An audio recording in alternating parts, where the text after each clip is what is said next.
Hey yo, what's up everyone? I'm back with a brand new build again. This is another different type of build, one I have a lot of fun with when I get out there and play it. As a lot of you may know, I make builds that tend to be fun more so than the most meta optimal combination, and this one is no different. I made this build to basically do a ton of passive healing while also doing a lot of passive damage. There's a lot of ins and outs of this build, but before we get into it, do me a huge favor guys, let me know in the comments below what you would do differently with this build, and like and subscribe as well. But now let's get into the details of this build. Alright guys, so starting off with the attributes, we are rocking 24 in the mag, giving us almost 20k max mag, and we have 17 into max health, and that is almost giving us 32k HP, and we are also rocking 23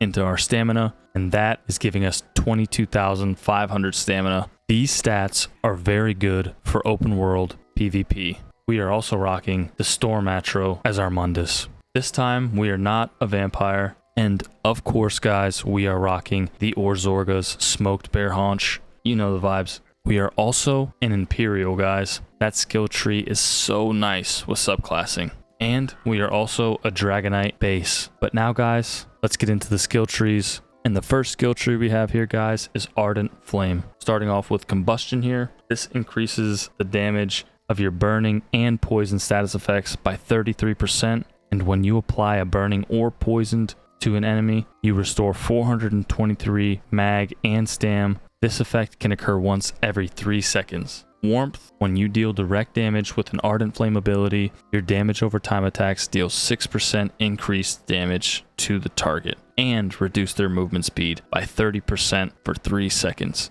Then we have Searing Heat. This increases the damage over time of your Fiery Breath, Searing Strike, and Dragonknight standard abilities by 25% and the duration by 4 seconds. And then we have World and Ruin. This increases the damage of your flame and poison attacks by 5%. Next, we have Assassination. And to start Assassination off, we have Master Assassin. This increases your critical chance rating against enemies you are flanking by 1,448, effectively increasing your critical strike chance by 6.6%. Then you have Executioner. When an enemy dies within 2 seconds of being damaged by you, you restore 1,000 mag and stamina. And then we have Pressure Point. This increases your critical chance rating by 548 for each assassination ability slotted, increasing your chance to critically strike by 2.5% per ability. And then we have Hemorrhage. This increases your critical damage done by 10%, and dealing critical damage grants you and your group Minor Savagery, increasing your weapon critical rating by 1,314 for 20 seconds. And finally guys, we have Storm Calling here, starting off with Capacitor. This increases your health, mag, and stam recovery by 141. Then we have Energized, which increases your physical and shock damage by 5%.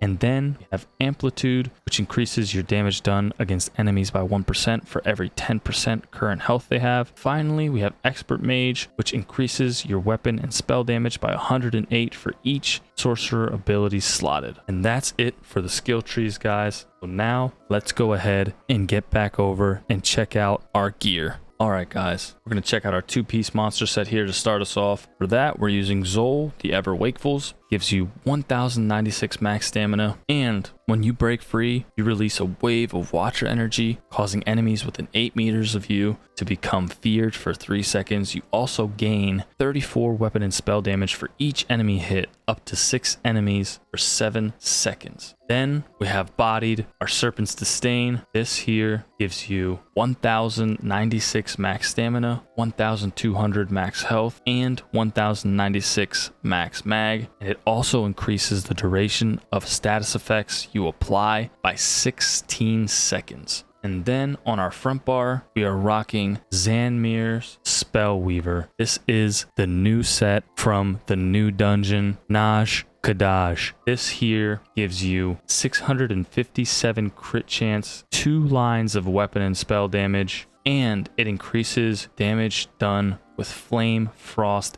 and shock damage by 5%. increasing your damage done with burning, chilled, and concussion by an additional 15%.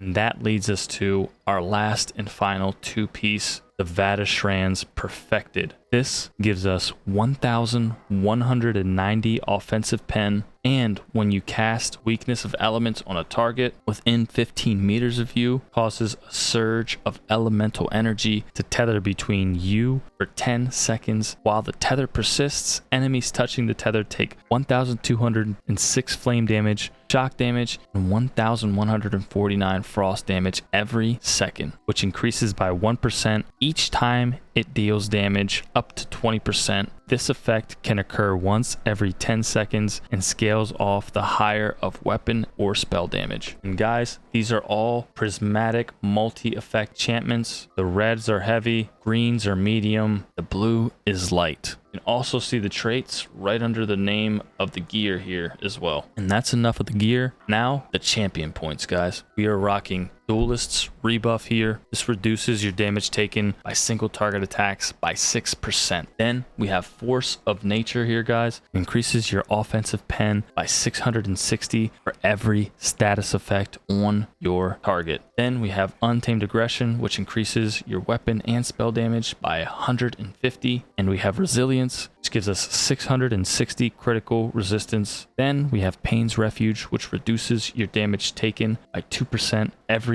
2 negative effects active on you up to a maximum of 20%. Then we have Stained by Suffering, which gives us 150 health, mag, or stam recovery while under the effects of a negative effect. And we have Survival Instincts, which while afflicted with a status effect, your core combat abilities cost 5% less per stage. And then we have Fortified, which gives us 1,731 armor. And that's it for the champion points, guys. Let's get right into the skills here. So our first skill here is Merciless Resolve. When slotted on either bar, you gain Major Prophecy and Major Savagery. Your light and heavy attacks now generate a stack of Merciless Resolve up to 10 times. When at 5 or more stacks, you can consume 5 to fire a Spectral Arrow to deal 12,460 magical damage and heal 51% of the damage dealt. Then we have Blood Craze. Slice an enemy to cause deep lacerations, dealing 1,522 bleed damage with each weapon and causing them to bleed for an additional 9,130 bleed damage over 20 seconds. You heal for 944 health anytime this ability deals damage. Then we have Burning Embers. Slash an enemy with flame, dealing 3,828 flame damage with an additional 16,908 flame damage over 24 seconds. You heal for 102% of the damage done. Enemies are afflicted with the burning status effect. Then we have Noxious Breath. The enemies in front of you dealing 5,663 poison damage,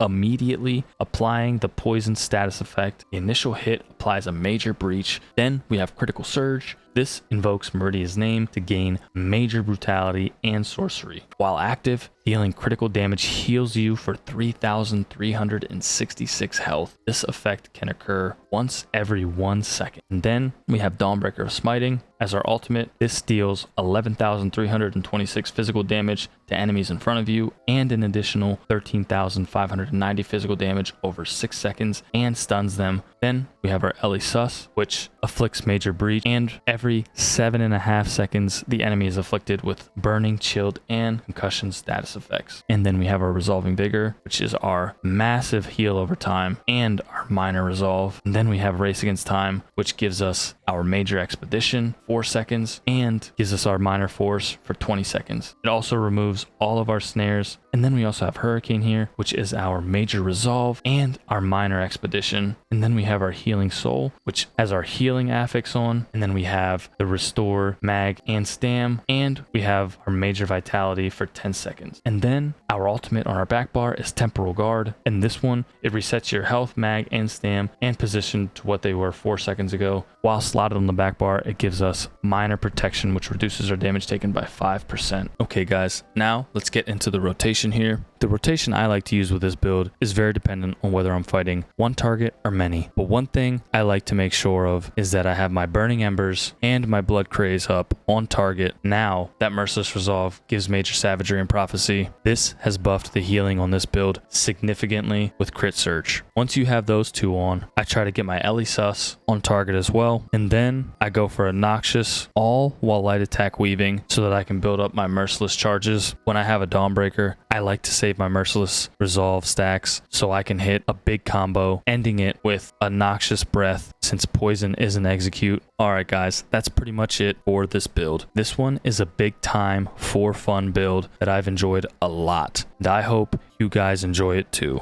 and have some fun with it. It's nice to win every fight with super meta builds, but also it is a game and it's really nice to just play things that are fun sometimes. So keep that in mind guys. Thanks for watching the video. I really hope you enjoyed it. Make the build and try it for yourself and enjoy just having some fun with it. You guys are awesome and I appreciate you all. Don't forget to stop by the Twitch channel and say hey. But that's it for me on this one guys. This is Okui signing off. Peace.